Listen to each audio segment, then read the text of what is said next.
Hare Krishna.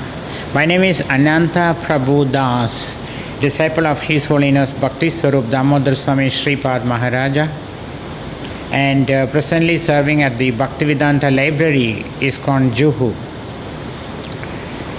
To answer this, how I came to Krishna consciousness, I go back in time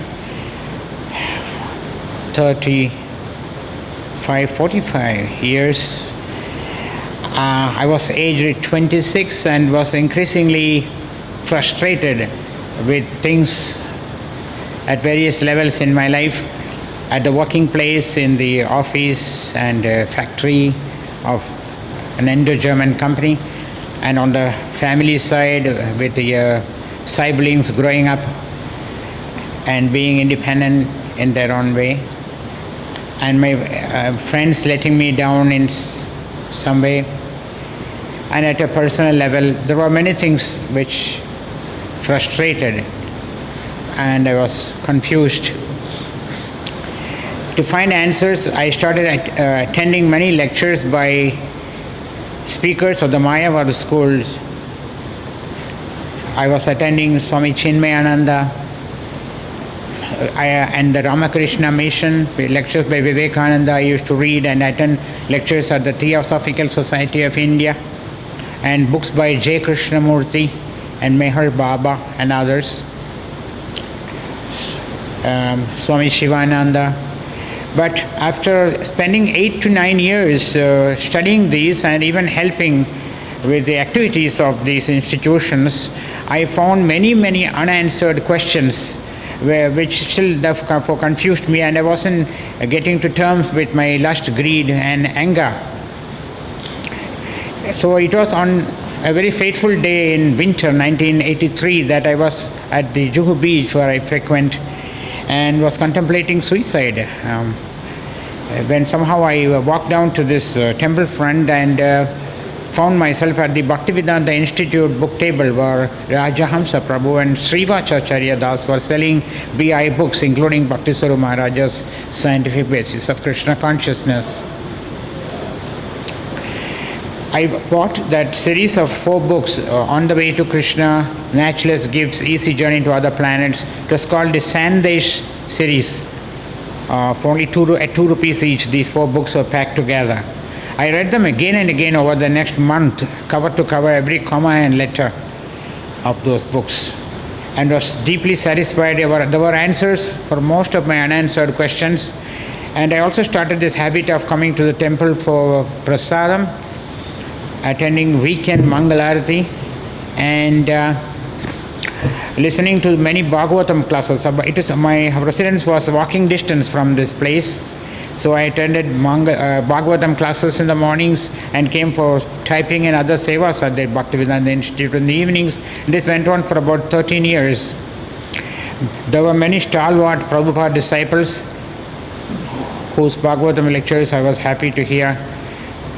The most lectures I heard were those from Sridhar Swami and Giriraj Swami. They were etched deep.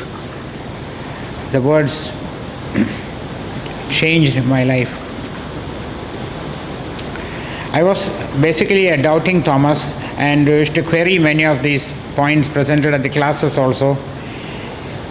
But then increasingly I found that there were slokas and scriptural references that the Hare Krishnas referred to every time.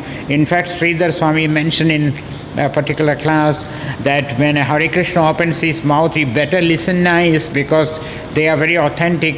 They have slokas to back up whatever they are saying. So much so that even when a Hare Krishna sneezes, there is a sloka behind it, he said. I found this to be true. I need not have any further doubts. And as I chanted 16 rounds, the change was happening. I was becoming peaceful and coming to terms with the complicated world around me, and adjust myself and keep focus on Krishna more and more. After my family responsibilities were becoming less, with sisters getting married, one after the other, 4 of them, and I delayed my leaving the company to join the temple services more fully. a lecture by Giriraj Swami helped me much. It was winter, January time, and I remember that morning at the end of the Bhagavatam class, few persons sitting there. This person in shorts, he walks in from the Sunday morning walk and was sitting there and asked this question to Giriraj Swami that Maharaj, he put up his hands. It's all very well, we can chant Hare Krishna and do our puja and offer the bhoga to Krishna and read the scriptures and associate with the devotees, and we practice this process. But Maharaja, more recently I have been having these palpitations of the heart, and any time the end can come, and suppose I am finding that it's all over and it's all very dark and no Krishna, then what, Maharaja? He asked in his innocence. Then Giriraj Swami, he raised himself like that in the seat, smiled at him for a while and answered that, very seriously answered that all the great acharyas from Vyasadeva, Madhvacharya, Ramanujacharya and our own line of Sampradaya, Bhaktivinoda Thakur, Bhakti Siddhanta Saraswati and Srila Prabhupada, these are all Atma Rama, totally self-satisfied souls who have nothing to gain by bluffing us.